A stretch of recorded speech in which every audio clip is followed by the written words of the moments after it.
I wanna love you and treat you right. I wanna love you every day and every night. We'll be together with the roof right Everybody over loves our Bob head. Marley. We'll share the Yeah, I just heard that.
Thanks to everyone joining this broadcast this hour. Welcome to the African Portal Radio TV International Community Live from Pretoria here in South Africa. It's a lovely, beautiful time here in the studio as you are joining us.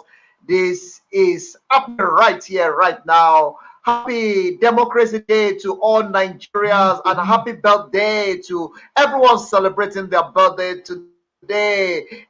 Happy birthday to you. We celebrate this special with you as this program tonight is going to be a lovely studio. Those kindly share, like, comment, viral is happening right here, right now on the African Portal Radio TV International. For those of you that would like to comment, you want to join the broadcast, or you want to call us, call me on +277033584 is the number to call. I have one of the very own in the studio that will be having this conversation together all the way from United States of America. One of the citizens of the Africa in diaspora is with me in the studio that will be having it raw. Welcome to motherland. Welcome to Africa. Welcome to where the great man and woman born. Thank you, everyone joining us. We'll say welcome to the African Portal Radio TV. Let's enjoy this song before we continue. This is Bob Marley.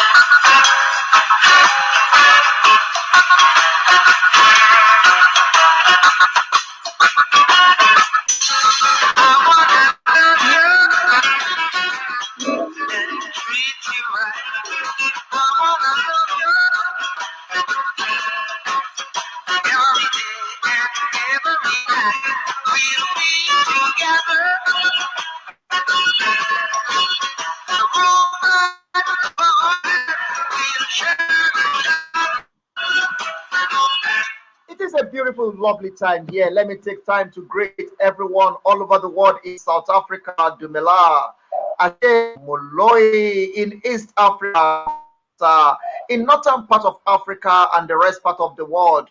Assalamu alaikum wa rahmatullahi wa barakatuh. In Israel and the other part of the world, shalom.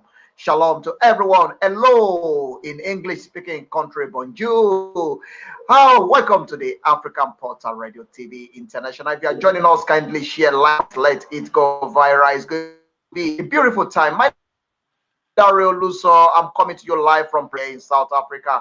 Let me take time to welcome one of our very own into the studio before we start this broadcast this hour. Let's welcome him. I will allow him to introduce himself, where he based, his name, and everything that you need to know about him. We're going to discuss it in this program tonight. He's one of the five people from the Alex brand, and I trust his judgments, and I've done research about him. One of the people that really understand. A former U.S. Marine and a former deputy sheriff in United States of America is with us in the studio that we'll be having the conversation together. Let me take time to welcome the great man of our time, certified speaker onto the African Portal Radio. Welcome. Kindly introduce yourself to my listeners, who you are, where you are, and the position you hold in the society. How you doing, everyone? Thanks for having me on, Dare. My name is Sid Owsley. As Dare said, I'm a former U.S. Marine, former deputy sheriff. I'm in the security profession right now, as well as in digital marketing. I'm a certified Les Brown motivational speaker, so I've done quite a bit of speaking on mindset and goal achievement and just helping people become better versions of themselves. I love helping people reach their goals and to strive to be better. And it's great being on this show because I'm always excited to talk about Africa and the African diaspora because I've had such a good time traveling to the continent myself. And being African American, we have a rich tradition here in this country that we still, have African traditions that we follow, whether we know and understand that or not at times. And it's just great being on the show, and I really thank Dare for having me on. To be honest to you, I'm so excited to have you on board. Before the show, we are having conversation behind the studio, behind the scene, and I'm so glad that you have opportunity to visit Africa. You are in South Africa. You've been in Cape Town. You've been in Victoria. You've been in Johannesburg. You have the taste of what it is to be in the motherland in Africa. Before I take you into the business of the day, let's quickly just have a gist. Let's talk about the journey in South Africa. You are here 2010 during the World Cup. It's a beautiful time for me as well because I met a lot of people from outside of Africa, and that is what gives birth to the African Portal. African Portal actually discovered 2010 during the World Cup. But let me hear your story. What does it mean before you arrive in Africa? When you arrive in Africa, what does it mean, and what is the sound, and how is the feeling to you? Before arriving in Africa, of course, you hear a lot of different stories about Africa. Most of them are bad stories that you hear, and being of African descent, you hear these stories and you wonder if you have a place there, if you're, that your ancestors come there, but you wonder if you have a place there, if you're really connected to the continent.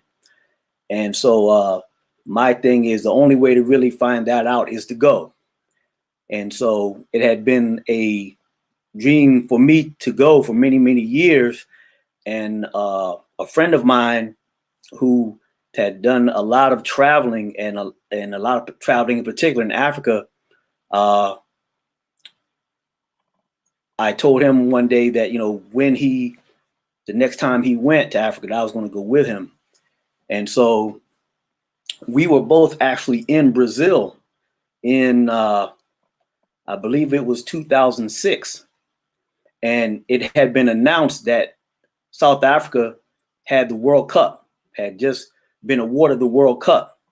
And so we both said to each other, we're going to be in South Africa for the World Cup when it happens. And so about 6 months before it was time, I called my friend who he was already in Africa. I said, look, I told you next time you go, I'm going with you. I'm going to meet you, I'm going to get this money. I'm going to meet you in Africa. And he said, come on. And so, I went on the grind for a couple of months, made the money, and I met him in Ethiopia.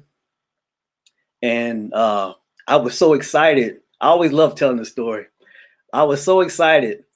I actually flew into South Africa first, and a friend of ours who was Ethiopian, he was, there in Ethiopia. He had bought my ticket to fly from South Africa to Ethiopia.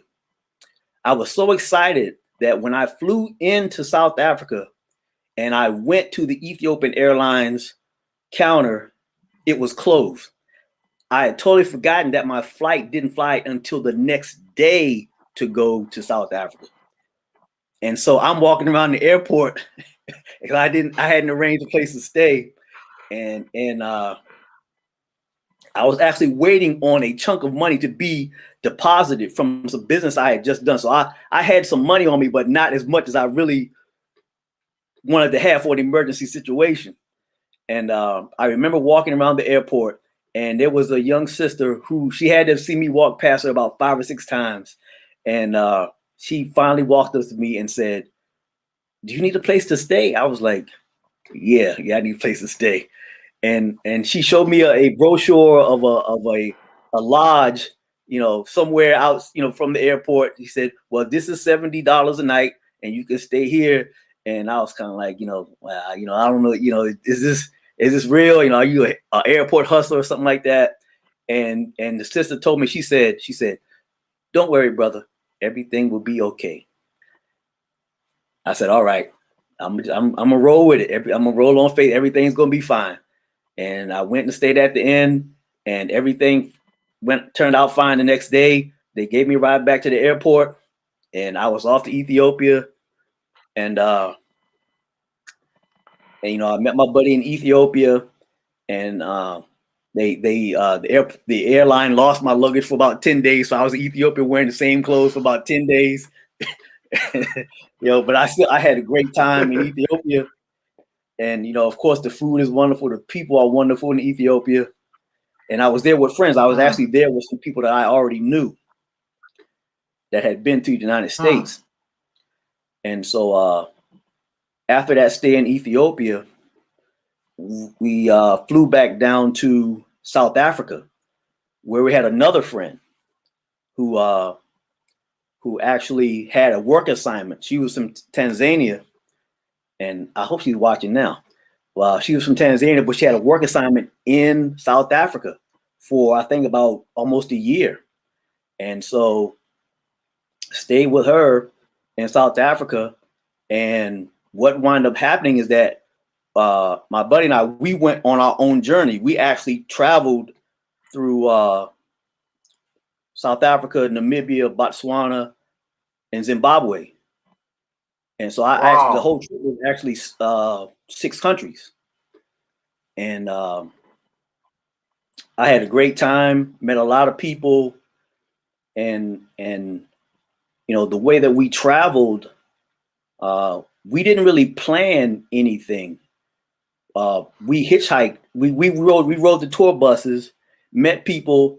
I remember, when we left South Africa, we left Pretoria, and I remember meeting a guy on the bus because we were going to Botswana. So we left Pretoria, and somewhere along the way we met this guy in I think we met him in Gaborone in Botswana, and met this guy and wound up staying at his house for 10 days in Kasane in the northern part of Botswana on the game reserve. Wow. And so that's really how we traveled. We would either,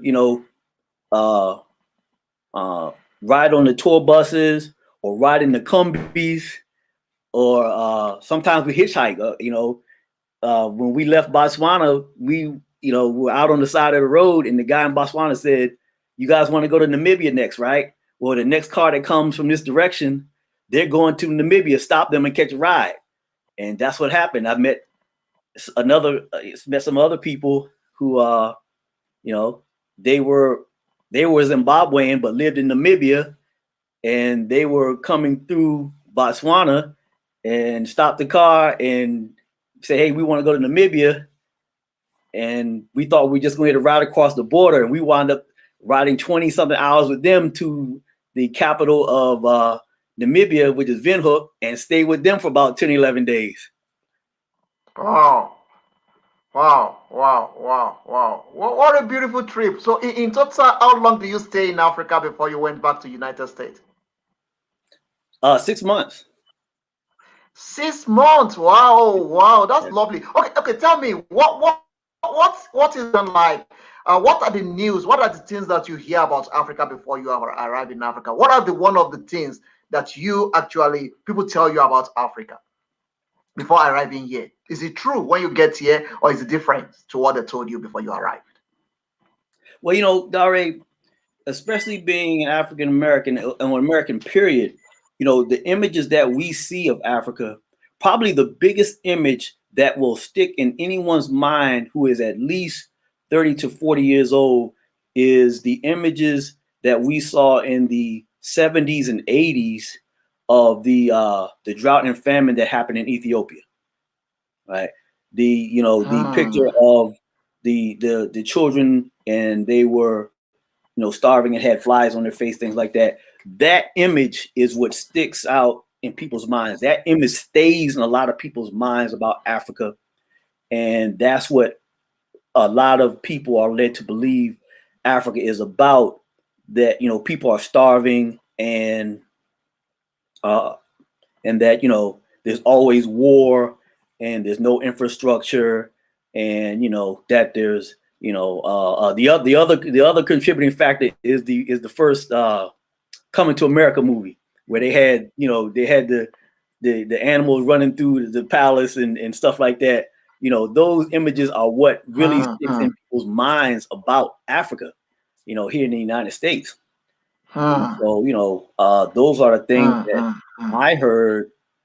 But I was also very fortunate that I grew up around people who were Afrocentric and Pan-African. So I explored more, I read more, and saw more things. So, once I got to Africa, I understood, from having friends and, like I said, reading and things like that, I understood that it wasn't all like that,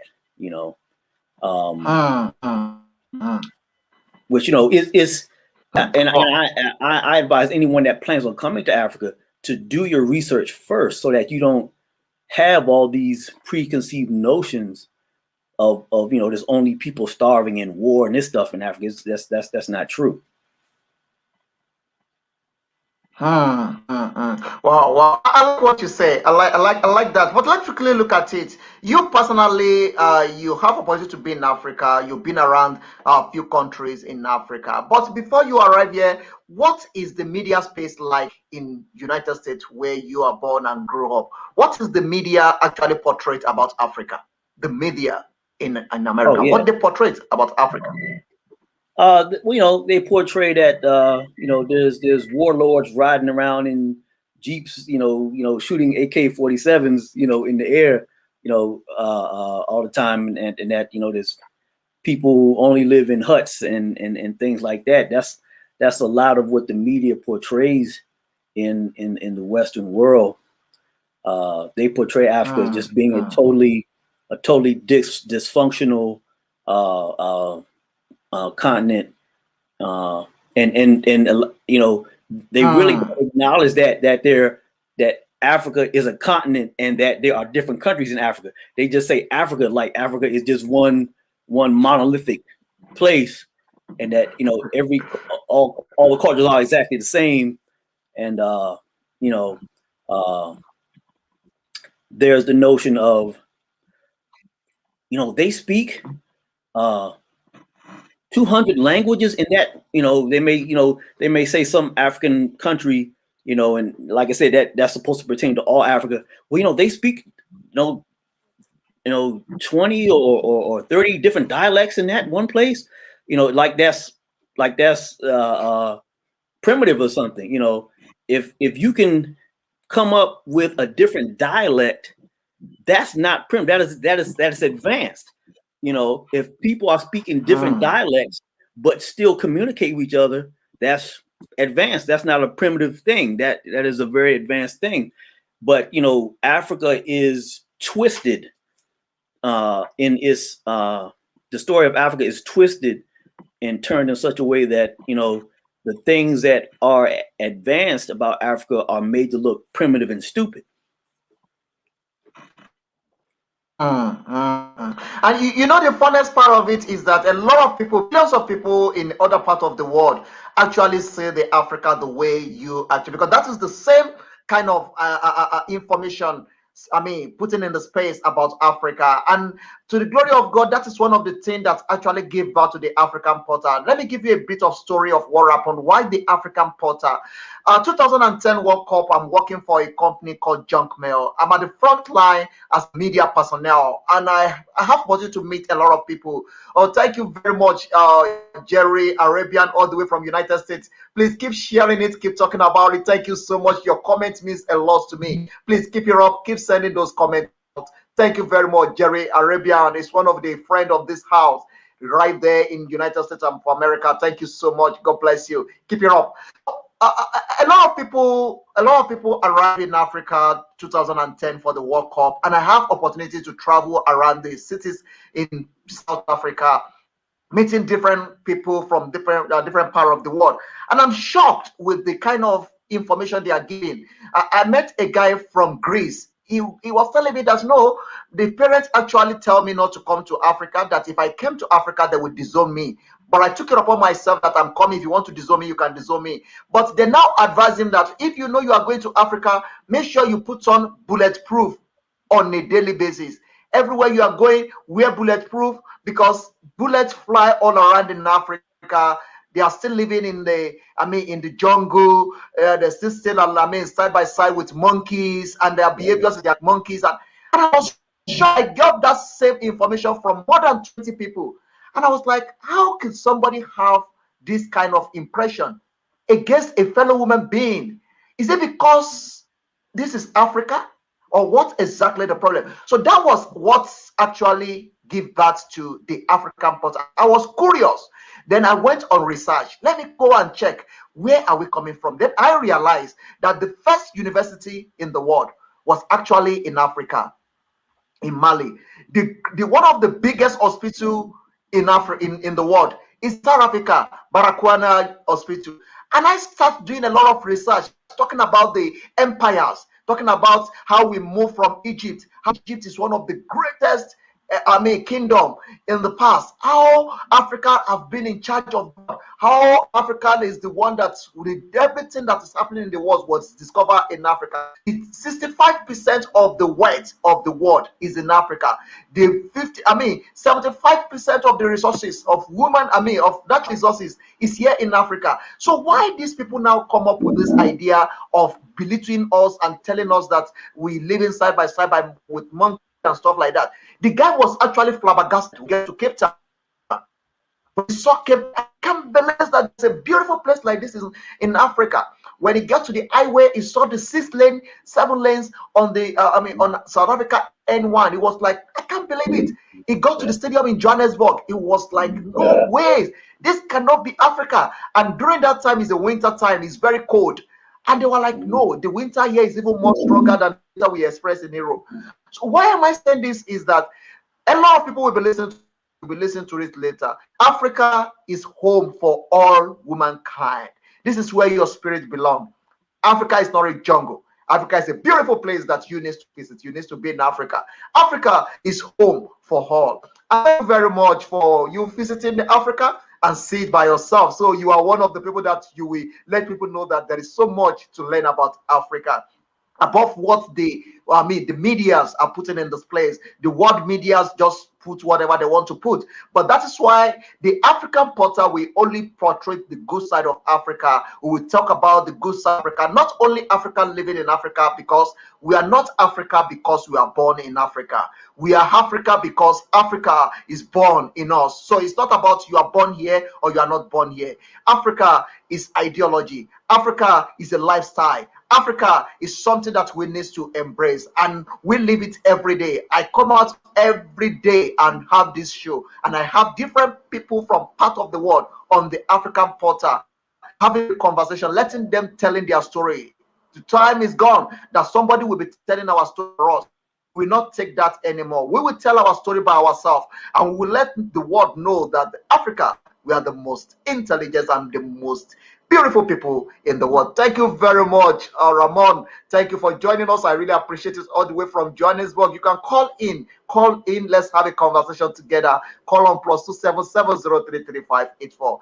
Thank you very much, everyone. We really enjoyed ourselves on this program tonight. Anyway, that is just by the way. Let me quickly ask you, what attracts you to the African Porter? Well, what made me contact you in particular, Dare, was that I actually, maybe about an hour or two before I contacted you, I was talking to my friend that I traveled with to Africa. And I asked him, I said, what was the name of the neighborhood that we stayed in South Africa? And I just kept thinking and thinking and thinking. And I remembered, I said, oh, it was Waterkloof. And then I looked on Facebook and I saw that you had Nelson Belteshazzar on your show, and I saw your location was Waterkloof. I said, I got to contact this guy. Wow. What a lovely coincidence. Actually, Waterkloof is one of the most beautiful places in South Africa. And I'm so glad that you spend time in that neighborhood. A lovely place. And I will still love to host you again physically. I would love to host you in South Africa. I would love you coming back. It's over 2 years now that you've been here. So you need to come back. You need to work. This is home for you. This is home for you. Come and take a land. Come and take a land. Have a farm here. Build a house here. This is where your spirit belongs. Let your children know that this is home for them. Thank you very much, everyone. That is just by the way, that is not what we are here for today. We just use that as part of the conversation. Let's quickly go to the business of the day. Let's have the conversation about your journey, about what you have done for yourself, about life ups and downs, where you are born, what you saw, what happened when you are growing up, what is life is all about. Let me quickly take you through what is coming on this program. There's a part of this program where we will celebrating you, we'll be appreciating you for the great job that you are doing. And then part of this program will be throwing some hard questions to you. We'll take you to a level whereby we have a hard talk where we'll be going through some hard questions. Then we will take you to an aspect as well on this program whereby we'll be talking about the reality. We need to separate the sentiment from the reality. Those are the things that we'll be having the conversation on this program tonight. But before that, let me allow you to tell us a bit about your childhood and your background. What is it like? Okay, well, I was born in Washington, D.C. and grew up mostly in Maryland. I'm one of the few people that you'll meet in the D.C. area that's actually a born Washingtonian, that's actually from Washington, D.C. And my family is from this area, D.C. as we call it, the DMV, D.C., Maryland, and Virginia. My family lives in all three of those places in the area. And so, that is my beginning journey here in the United States. And, this is where I've lived in most of my life. And it's a good area because it encompasses, because it's, the nation's capital is here. The jobs are here. It's a overall good culture, good people in this area. And so, that's why I've chosen to mostly stay in this area in the United States. And, as I grew up, I come from like many people of my age, come from a broken home, come from the divorce. Hey, Mayani, that's my friend Mayani. Met her in South Africa. Wow, Mayani, I'm good. I'm happy to see you, Mayani. How are you doing, man? Oh, let's keep in touch. We'll talk after the program. So great to see you here, man. We are in this together. Keep sharing it. Keep talking about it. It's happening right here, right now, on the African Portal Radio TV International here in Waterkloof, Victoria. So keep it up. Keep sending those comments. Thank you very much for joining us. I really get it. Thank you. God bless you, Mayani. Thank you very much. Okay. But I'm with you. Like I said, a lot of people of my age and now, come from that broken home area where the family structure kind of broke down, and so that that is what began my journey of what I call determination. When you're uh, when you're on your own more as a child, when you have to be more responsible for yourself because your parent is out working, you have to find a way to stay out of trouble and keep going. And so that's what I did. Luckily my overall family structure was good, even though my immediate in-home family structure wasn't, mother and father. My extended family structure was good. I had, great grandparents and uncles and aunts and everything that I could depend on to, when I needed help or when I needed instruction or even discipline, and so that was a great help in life for me. And I made it through. I made it through childhood. Didn't get in trouble. Didn't didn't hurt myself and didn't hurt anybody. And then I went into the Marines when I was 18 years old, and that was a great experience that taught me more discipline and more focus in life. And so, when my stint in the Marine Corps was up, that's when I became a deputy sheriff a few years later. And, that comes about mostly from having the military experience. And, being in law enforcement, that really helped me to see, the part of life, people at their worst. You grow up in a little bit of that. You grow up in some of that, depending on where you were at. Uh, uh, uh, uh, Especially in the African American community. But to see it from a law enforcement side is a little different, and that helped me to see that uh, even when people at their worst, you still have to try to help them. I wasn't there to make their situation worse because they were locked up. I at least I did my job, and the few people that I could help, even if it was just to talk to them, to uh, see where they were at, because a lot of them did want somebody to talk to, and I had people come to me, and I remember one kid, he asked me, can you see if my mother is in here? He was already locked up, and he asked me to see if his mother was in jail too.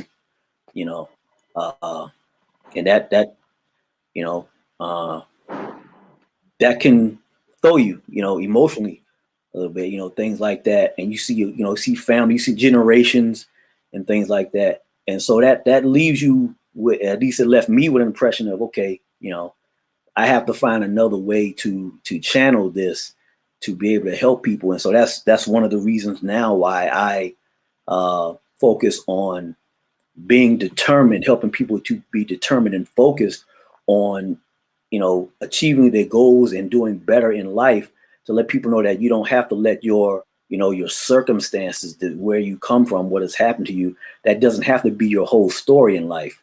You can create your own story. You can do better than what you come from, and so that's why I'm on the journey that I'm on now. Wow, wow, wow, wow, wow. I love that. I really appreciate the journey so far. Times such as this is time to appreciate you for the great job that you are doing, waking up in early time of the life. I mean, in life, being a good boy, never involved in anything that's gonna destroy your image or your family's name. I really celebrate you and I appreciate you. In times such as this, is time to look at you in the face and say, well done. Well done for the great job that you are doing, especially raising the banner to be black and raising the banner to make the African names is a good record out there. We celebrate you and we appreciate you for those great things that you've actually contributed to this great continent, Africa. And we want to say to you that we love you and for the great job you're doing. Well done for them. But let me quickly take you through some of the things. Have you have opportunity to try to check probably the family tree, check your lineage, where you originally from, how do you arrive where you are, what are the forefathers going through, who are they, where are they really originally from. Have you had opportunity to do that?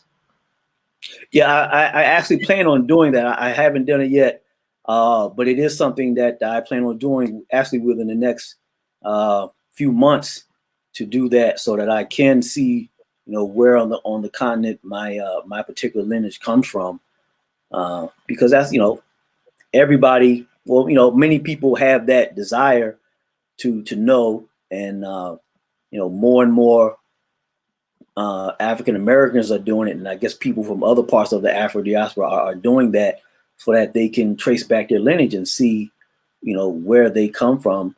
And yeah, it's definitely on my list to do. And having already been to the continent, it'll be, for me, it'll be even more exciting, to go back with that knowledge, having that knowledge this time to go back to Africa and to see. So yeah, I'm excited about doing that. Definitely, it will be a beautiful thing. But let's quickly talk a bit about it, because I don't want it to be like people are hearing information just like what you actually got about Africa. What does it mean in Washington D.C., grow up in Washington D.C., such a beautiful, a beautiful city, big city, lovely city, warm city. As black, what does it mean to be born in such environment and grow up in such environment? What does it mean? Here in the DC area, like many other parts of the country, there is a rich uh, African American tradition, and in the DC area, we have a unique music called go-go music, and that music is based very heavily African based. It plays a lot of what we call the Congo drums, and that makes up a very large percentage of what go-go music is here in the DC area. And that is easily directly traced back to Africa, mostly West, Central, and West Africa. It's a very easy tradition to see that comes from Africa. And so that unique music that we have here in the Washington D.C. area, uh, you know, shines the light on Africa. And also, this is the place where the first colonies were. One of the first colonies. You come into Virginia in the James River. When the movie Roots, that Alex Haley wrote the book, that takes place here in the Washington D.C. area. It takes place in Virginia and the extended area, and so there is a lot of history here to see. Like I said, the tobacco plantations. You can go to the Jamestown area and see where they built some of the first plantations, and Thomas Jefferson's plantation, and Annapolis, Maryland. Was a port where a lot of enslaved Africans were brought into, and that's where I know at least part of my family came in. They came in through Annapolis, Maryland, and and so, like I said, the Washington D.C., Maryland, D.C., Virginia area has a lot of history here. There's also a brother here named Anthony Browder, who is a historian. He's African American, and he teaches a lot about African history.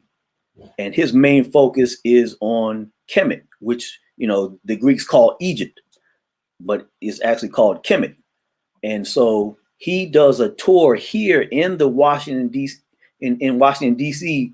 and this tour shows you all of the African symbols that were used to build Washington D.C. And when he takes you on his tour, some of the symbols are very obvious, like the Washington Monument was called the Greeks call it the obelisk. The Washington Monument, the Greeks call it an obelisk, but it's actually called a tekken. And so Anthony Browder's tour will take you throughout Washington, D.C., and even show you part of Virginia. And you start to see things that you didn't notice at first that are African. They come from Africa. And you see how the city was designed in such a way that it mimicked one of the Kemetan Egyptian cities. It was patterned on that design. And so, you take this tour and he starts pointing out things, I say I grew up here and all the stuff was in plain sight. I just didn't know what I was seeing. Places like Meridian Park, which is called Malcolm X Park, by locals, people who have been here a long time. Meridian Hill Park on 16th Street in Washington, D.C. There's a park there that is designed in such a way where there are tekkens on the pillars on each one. You wouldn't even if it wasn't for the tour, you really don't even notice it. The layout of the park is laid out after an Egyptian city, and the view that you have when you look down a certain angle shows you the city in such a way that it is patterned after like I said, a Egyptian Kemetic city. And so, this area has a rich to of Africanness, that things that are connected to Africa that a lot of people don't know. Up until very recently, Georgia Avenue in Washington, D.C. had more Black-owned businesses. That one street had more Black-owned businesses than any other one street in all of the United States up until recently. Things are changing in Washington, D.C. now. No, I like that. I like that information. But where I'm going to is this. As a child born in Washington, D.C., have you experienced any racism, or have you been molested, or a kind of molestation or stuff like that? Especially you are into, you've been a Marine, you've been, you deputy sheriff. Have you experienced any racism, or somebody molest you or look down on you because of your color? Yeah, you experience. I've experienced those things. You experience them overtly, but mostly it's a covert way that they are experienced. I remember being in elementary school, and I took a test that I did very, very well on. And for some reason, the teacher would not give me an A, even though I did everything to deserve the A. He would not give me an A, and that was one of those experiences. It was like, okay, I got it. I understand, and those are things that you just,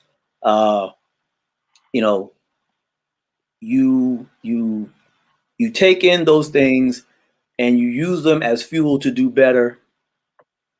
You use them as examples to pass on to others, to say, look, you have to make sure that you dot every I, cross every T, and whatever else you can do, and you use those as fuel to educate yourself and to make, the larger world around you better to the extent that you can. Being Wow. And of course, you have you have some anger behind that, but you have to filter it a different way instead of lashing out. And sometimes people do that. It's people can only take so much at sometimes. I don't advocate doing violence, but it's something that just happens. In those situations, we seek to filter things through a more positive lens in a more positive way, but sometimes that always doesn't work. And we've Hmm. seen some recent examples of that, over the past few years of people being pushed to a limit and it being displayed in a way that, hey, it's like, Hmm. you Hmm. pushed me too Okay. far. Okay. Don't let us dwell so long on that. Let's quickly go to the tricky way of this program, which is one of the interesting part of this conversation. What motivates you, and what actually keep you going? Why do you choose to go into marine? And that is one question. I'm going to put two questions together because of the time. And have you ever have a kind of head to head with your parents about choosing your career and who you want to be? Have you have any head to head maybe argument with your parent about the career that you choose? No, I didn't have any problem with my parents or my extended family about the career I chose. One of the things about in particular being African American and being an African American male, just being just graduating from high school and living, your parents are like, thank God, it, you know even you may not have been the best student in the world, but just the fact that you grew up to make it to graduate high school is a major accomplishment because of the things that can and sometimes do happen in a society. And so, um, a lot of times parents are just happy for that to happen, for you to be alive and to make it to the age of being an adult. That's a major accomplishment in a lot of households and a lot of in a large part of the African American community. That is a huge accomplishment. Now, for me personally, yeah, I didn't have any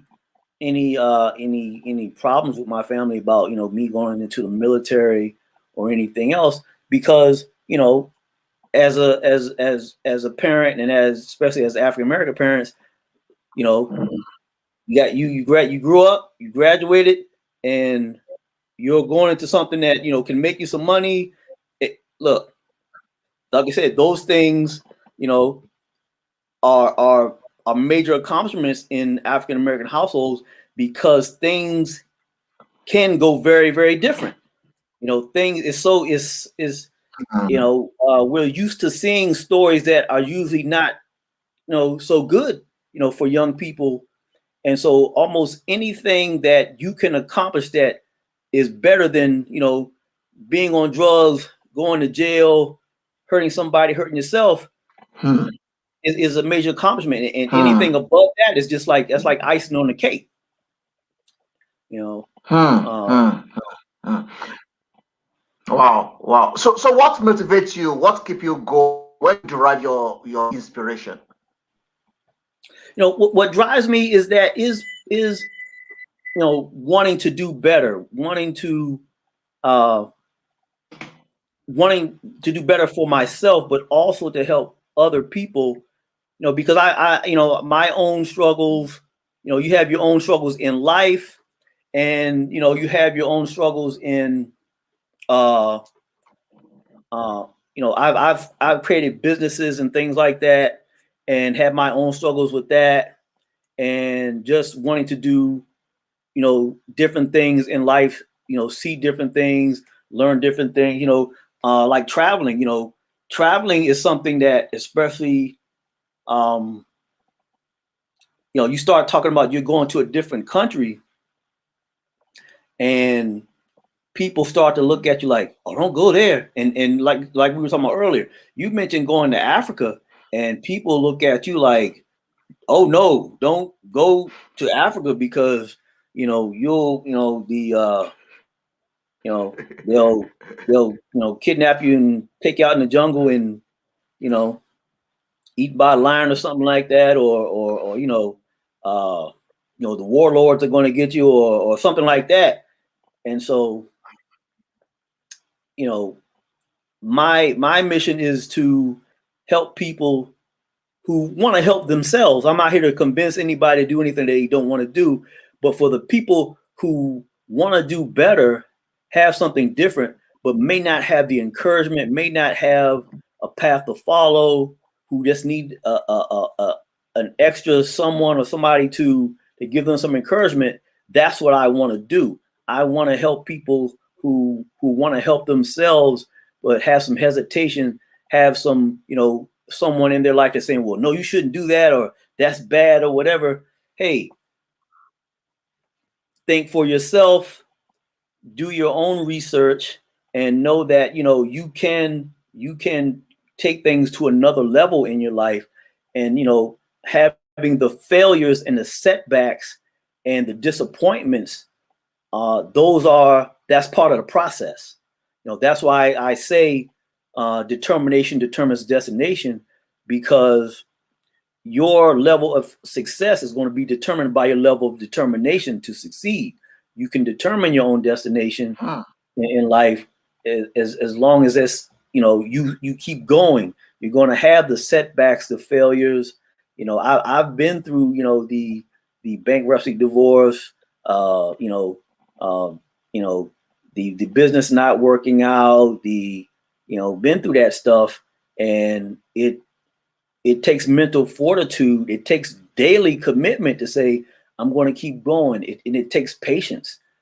Sometimes you want to move, and you may have to sit for a minute to allow things to happen. And sometimes we don't always know what that means, because allowing things to happen may just mean, okay, well, you got to let the universe stir the pot.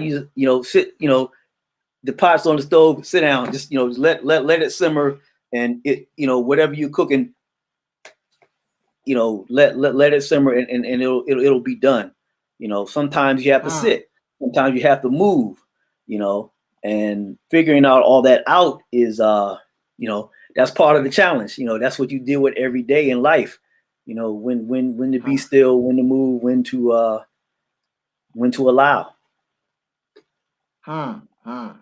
Wow, wow. I really appreciate you for coming out to be part of this show, and I like all what you are dishing out. But let me quickly quote you for what you just mentioned now from your experience, from who you are. I will put two questions together. Satisfy Les Brown Power Voice Speaker. Why do you choose that path? And why Les Brown? What have you learned from Les Brown? And at the same time, what it is when we are talking about the ups and downs of life, what is disappointment means to you? What is failure means to you? About three questions putting together there. Okay. Well, I chose Les Brown because Les Brown is someone who has shared his story many, many times. He shared his story of failure. Hearing his stories of success is easy, but it's his stories of failure and setbacks that really have the lessons in them, because what he's telling you is you can have these failures and setbacks and still succeed, and he tells stories of buying a house for his mother and not doing a title search, and having the house go to foreclosure, and having to move back to his old neighborhood, when he told the neighbors that, yeah, we getting up out of here, I bought my mama a house. And he had a major setback in not doing one simple thing that would have saved him a lot of trouble by doing a title search. He trusted somebody. I trust this guy. The guy told him a sob story, and he trusted the guy, and it didn't work out. I had something similar to that happen to me. It involved real estate. And if I and my partners had done one simple thing, if we had done one simple part of research instead of being in a hurry to get the deal done, we would have saved ourselves a lot of trouble and saved ourselves a lot of money, and so hearing those stories helps you know that, okay, you can screw up, you can make these mistakes, and you can still come back. And so Les Brown is a powerful speaker. Even at this age now, he is a certified, bona fide, powerful elder with a power, we call it, his program is called Power Voice, and he still has a power voice, at the age of 76. And, so having the opportunity to learn from him, to get tutelage from him was an opportunity that I had to take. And I'm glad that I did, because it really helped me out to share my story. Wow, wow, wow. There is a question that you have not actually respond to, and that is, what is failure means to you, and what is disappointment means to you? The failures and the disappointments are, I look at them as tests. Because, when you set out to do something, it's a journey.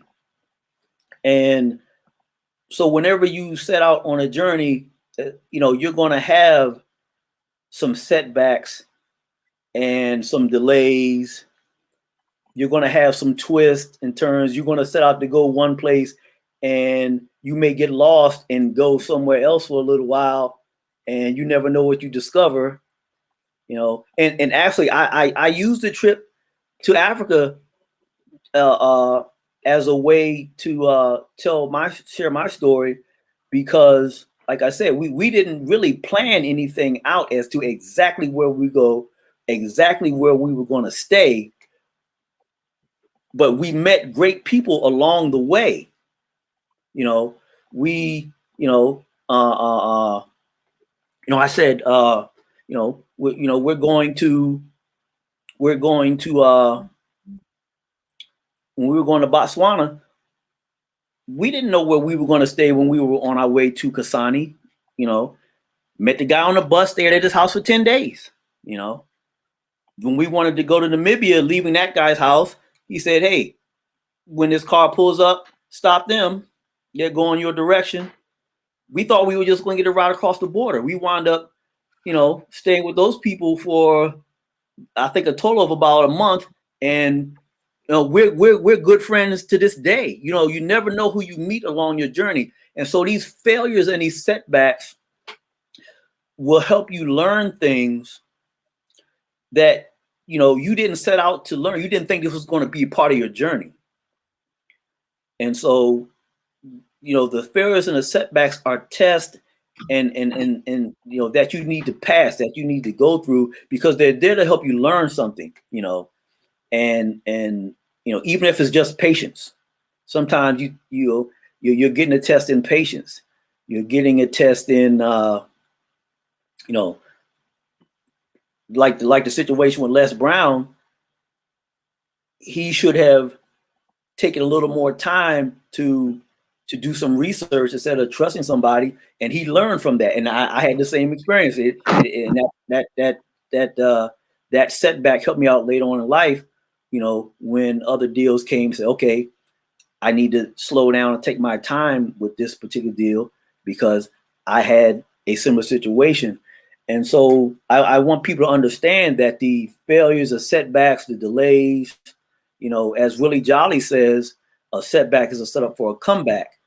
You take that time, that delay that you have, and you learn more. You learn the lessons. You're going to have an emotional reaction to it. You're going to be very disappointed. You're going to be sad. You're going to lose some money. And I think that's that's the thing that a lot of people have such a hard time with. If you're going into business or investment or something like that, and that doesn't work out right, and they lose some money, that usually makes people just stop, right? Instead of saying, okay, I lost the money. This didn't turn out well. What have I learned from this? And what have I learned from this that's going to help me do better, instead of the learning be, I'm learned that I should never do that again. That isn't always the lesson. So it might be sometimes. There are some lessons that you learn that are like, okay, you don't ever do that again in life. But most lessons are, I need to do this better next time.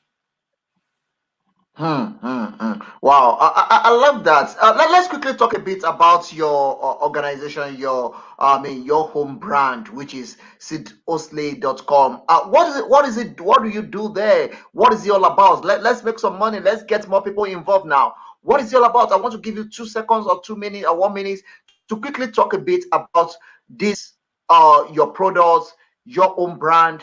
What is it all about? What can people get connected? How can people get connected with you? Your phone number, your website, and let's put that out. Let's get more people connected to you. I give you 2 minutes to do that quickly. All right, thanks, Daray. Yeah, the Sid Owsley is my personal brand, and as I said before, my mission is to help people be determined to determine their own destination in life. You know, I want to see people do better. I want to see people achieve the dreams that they have. Everyone has a goal and a dream, and so I do that by having my podcast. My podcast is the 3Ds to Success: Determination Determines Destination, and you can go to my YouTube channel. You know, Sid Owsley 3Ds to Success, as well as the podcast itself, which is on Spotify. The 3Ds to Success: Determination Determines Destination. And I do similar to what you do, Dare. I have people on to share their story, of determination in life, overcoming obstacles and challenges. Because, as I said, when I heard Les Brown's story, him sharing his story helped me in my journey. And so my part of my mission is to allow other people to share their stories so that someone else can hear it and get inspiration from that so that they can move forward. You know, you never know who, you know, someone may tell a story in a very particular way that really strikes a person in a way that some other speaker may not have done. There may be a story out there that someone hears that story will be so similar to that particular person's life that's listening or viewing that day Indeed. that it really sends them to another level in their life. And so I love helping people share their stories in life. You know, Wow. you can go to my website, sidowsley.com. There's some information on there, and there's a free gift that you can get on there about aligning your goals with your values. And I'm also coming out with a course on mindset that'll be out soon. Working on that, as well as a course on starting a podcast, because one of my mentors, John Tallarico, who works with Les Brown, you know, one of the suggestions he gave us was, hey, if you want to get your name out there, if you want to spread your message, you know, start a podcast, do something that gets your name out there. So that's what I did. Okay, on this, where do you see yourself in the next coming 5, 10 years? Will you see yourself in what you are doing now? And apart outside that, how can people get in connected to you? I want as many people to connect with you from Africa and the rest part of the world. How can people get connected to you? Your social media handles and some other. I mean, you don't need to release your number, but you can give them your social media handle for people to get connected to you. Quickly do that. Yeah, getting in contact with me is easy. You know, just sidowsley.com. You put it in Facebook, Instagram, Twitter, you know, LinkedIn. I'm easy to find on social media. So if you want to get in contact with me, you know, just, you know, Google Sid Owsley and you'll find me. As far as in the next few years, next 5 years, I see myself expanding the journey that I'm on now, doing more traveling and you know, exploring different places and meeting new people. You know, the world is more virtual now, and so I also see myself doing a lot more, you know, speaking as we're doing now on my own podcast and then being featured on other people's podcasts. You know, sharing my story and expanding the brand and expanding my message, being able to help people to achieve their goals and dreams, just at another level. You know, more courses. I'm working on a book right now that, you know, shares my story as well as other people's stories of determination. And so, you know, just expanding the brand, expanding the ways that I can help people to help themselves to become better versions of themselves. And I said, traveling to different places. I love to travel, and so I want to see other parts of the world. I want to meet more people and experience their cultures, because I think it is very important that we get to know each other. There's so much ignorance out here in the world, and that can be mm, mitigated by more travel. Seeing, sharing a meal, in in South Africa, in Namibia, and in Botswana. I had the pap, the cornmeal dish.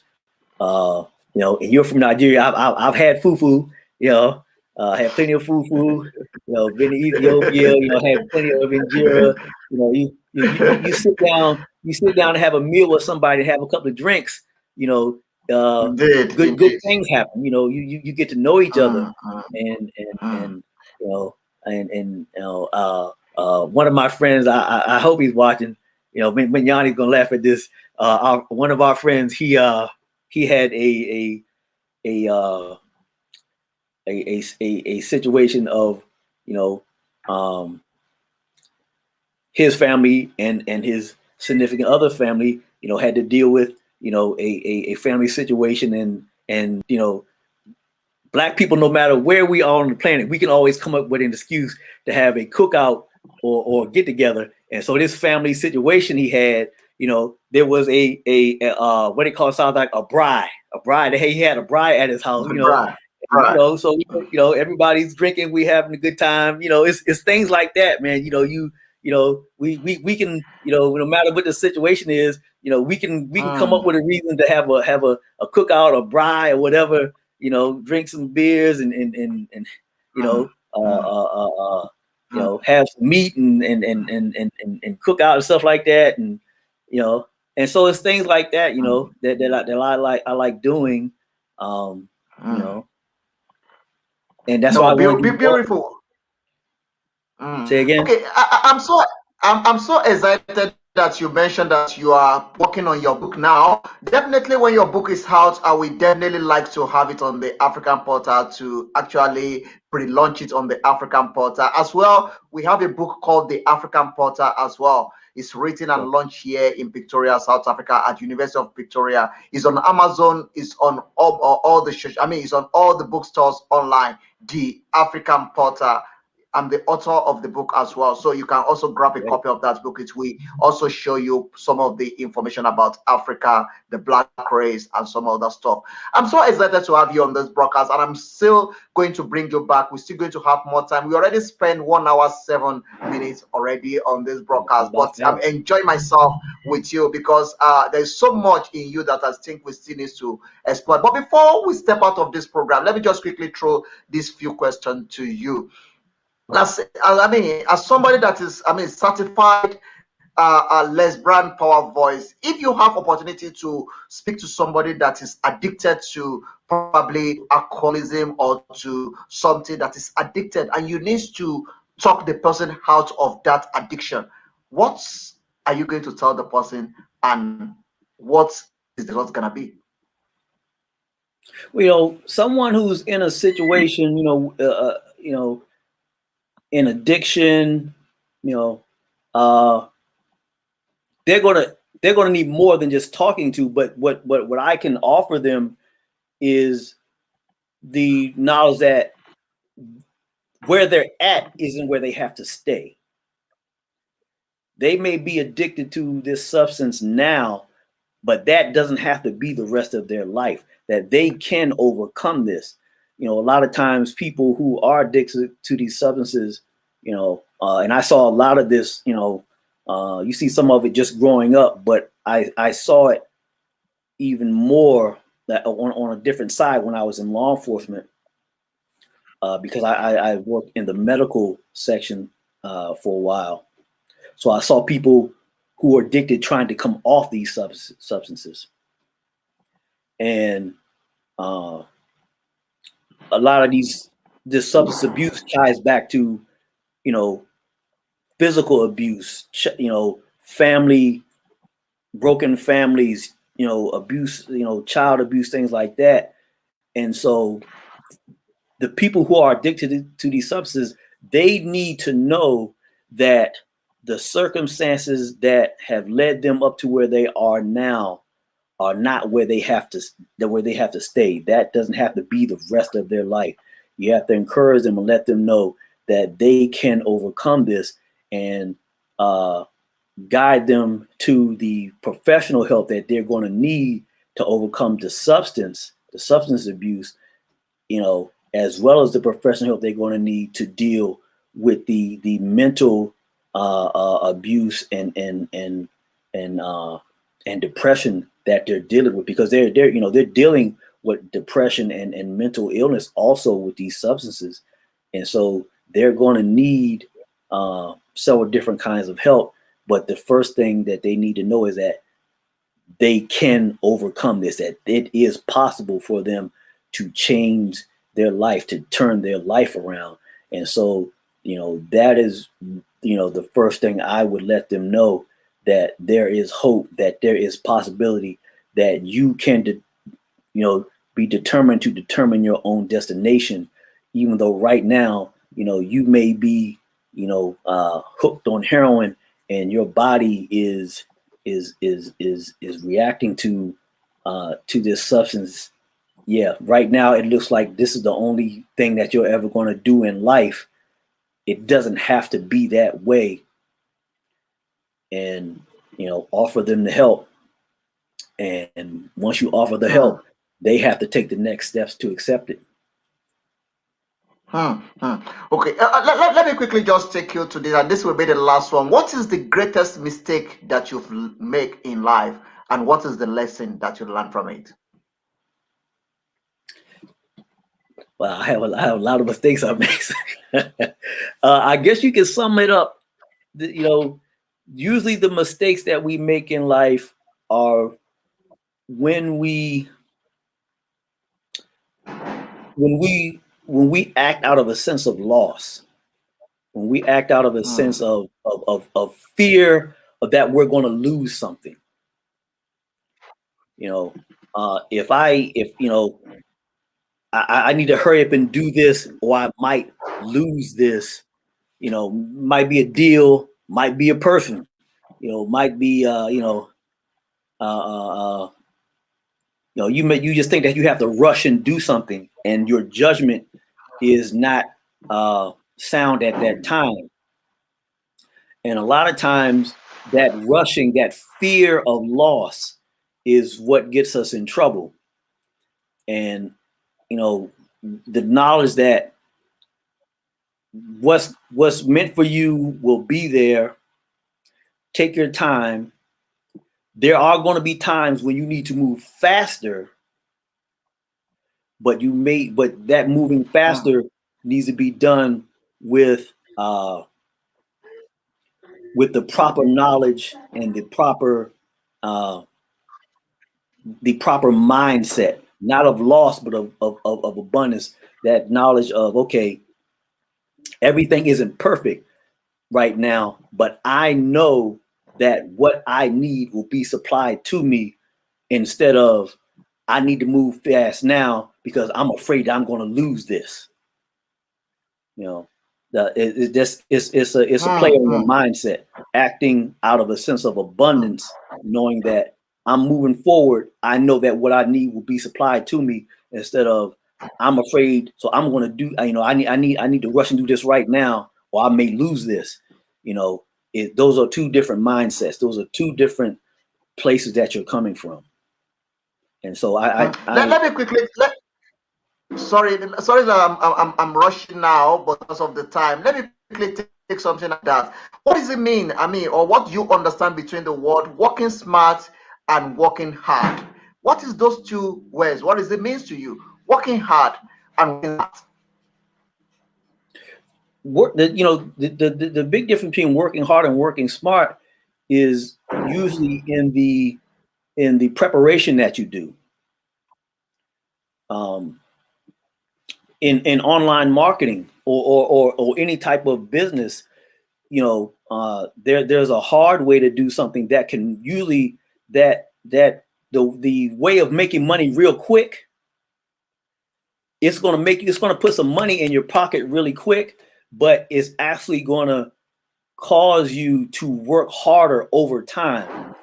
If you take the time to build a system at the beginning, it's going to take longer.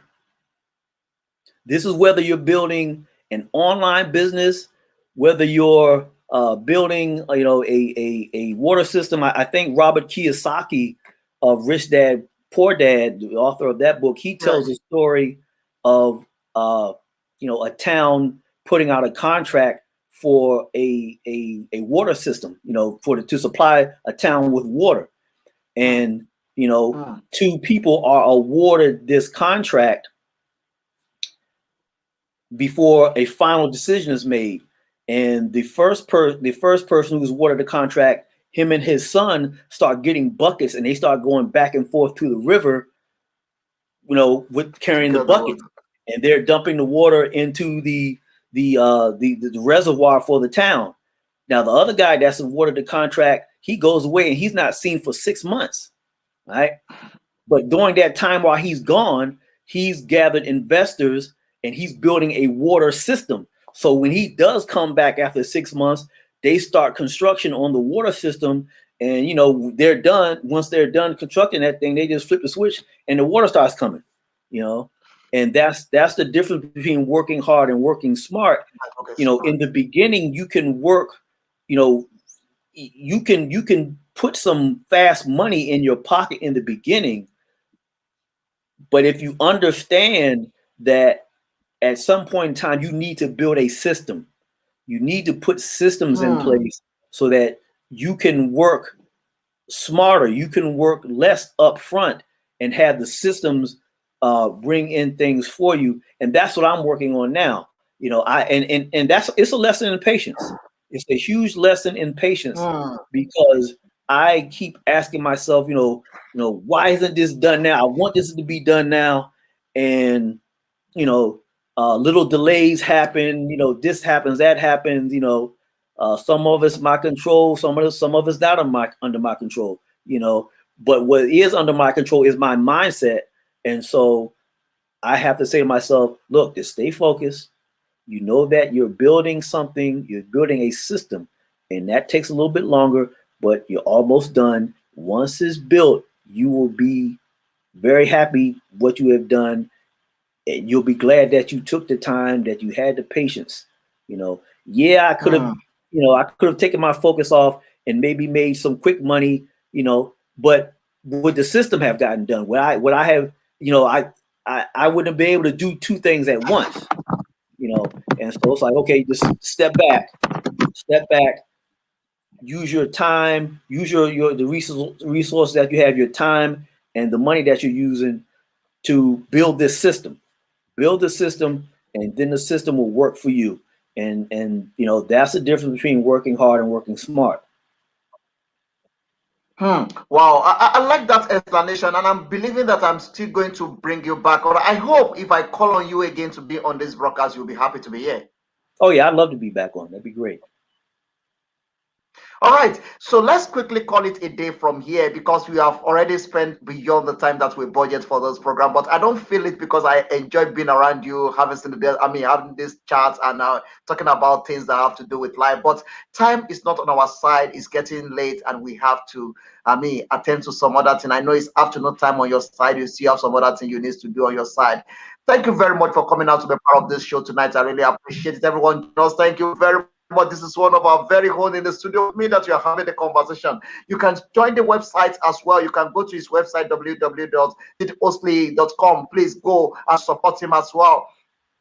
Touch with him, know more about him. Let's start knowing each other. Let's start supporting each other. Let's support our own, and definitely we will get. Thank you very much, my sister. I really appreciate it. Thank you so much, everyone joining us, everyone commenting, everyone watching this program. Thank you for the pleasure of your time. I really appreciate it. This will be the end to this broadcast tonight, and definitely we'll see you again tomorrow. We have a lot of program coming up tomorrow. Please join us on the African Portal Radio TV International. If you want us to put you on the spotlight, or you want want to be part of what we are doing, you want to advertise your project or your business or your anything you are doing, this is home where you can advertise your business. This is the window to Africa as well. If you want to support what you are doing, you want to be part of this house, you want to invest in our multi mega studio that we are working on, you want to invest in that, that will welcome as well, because we want to build a solid studio whereby we have all equipment to make sure that we broadcast 24 hours and we get as many people on board also to work on that aspect as well, and as well to pay our workers as well. So if you want to support or you want to join us, kindly let's do it together. This have a future that just on the starting point, but we know that in the times to come we're going to grow to become a BBC of Africa, where Africa is territory in their home way. Thank you very much, everyone that joined, for the pleasure of your time. We really appreciate it. Before I let you go, a lot of people have helped you in life, and you want to shout out to a few friends, and as well, you want to also advise the golden words to the world. Let me give you time to shout out to a few friends and release a golden word to the world. Yeah, too many people to name that'll help me out in life, but of course, I can always name a few. My parents, my mother, father, Lloyd and Beverly Owsley, great people. All of my extended family, my aunts and uncles, my mentors, people like Donald French, rest in peace. Donald French, my mother, my other mentor, Kiwe Marion, who I travel with him. And he's a dear friend, and to all the people, the friends that I met on my journey when I was in Africa, Minyani and Tuto, Malaka and Epi and Emmanuel and just all those people that I met when I traveled through Africa, and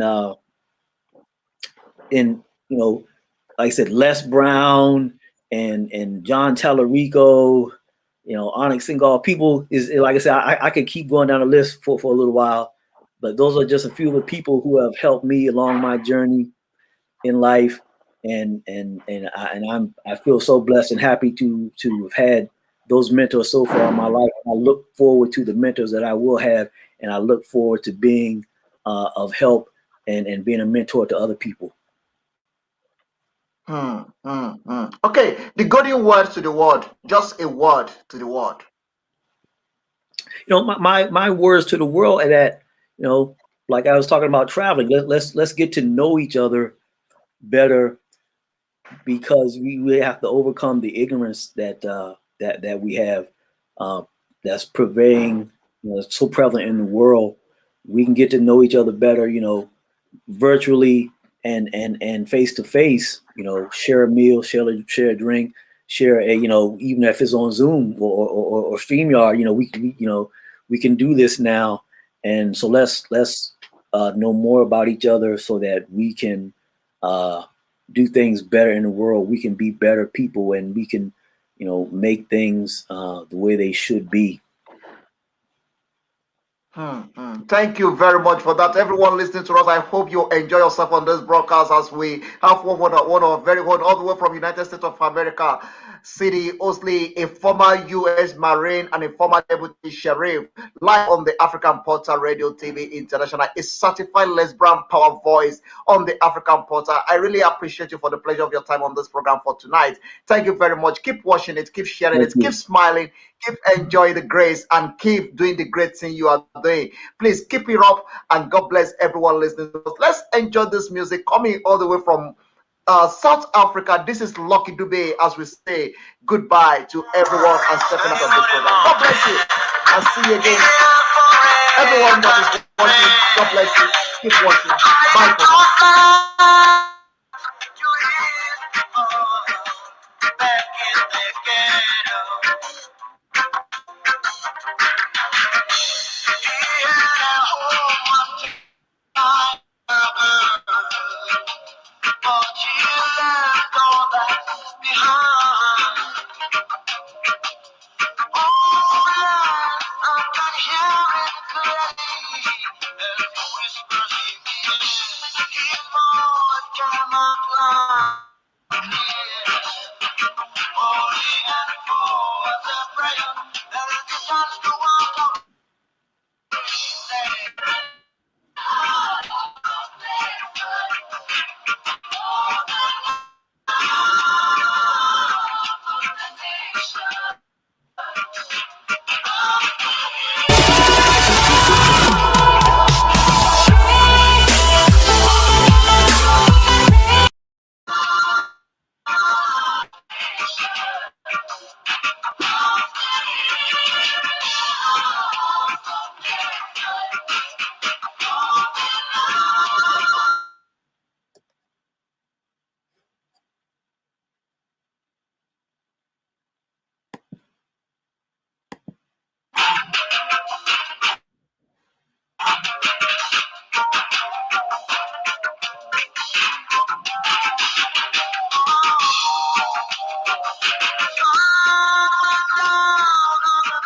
Like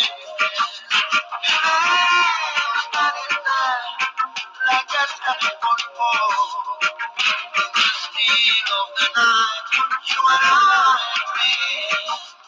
Dreaming of Romeo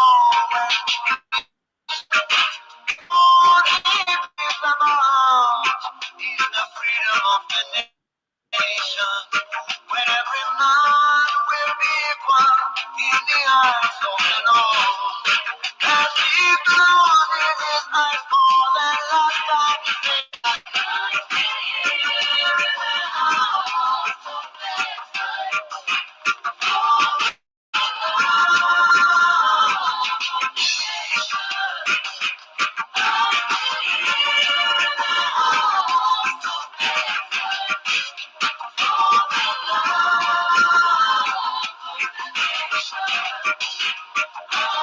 he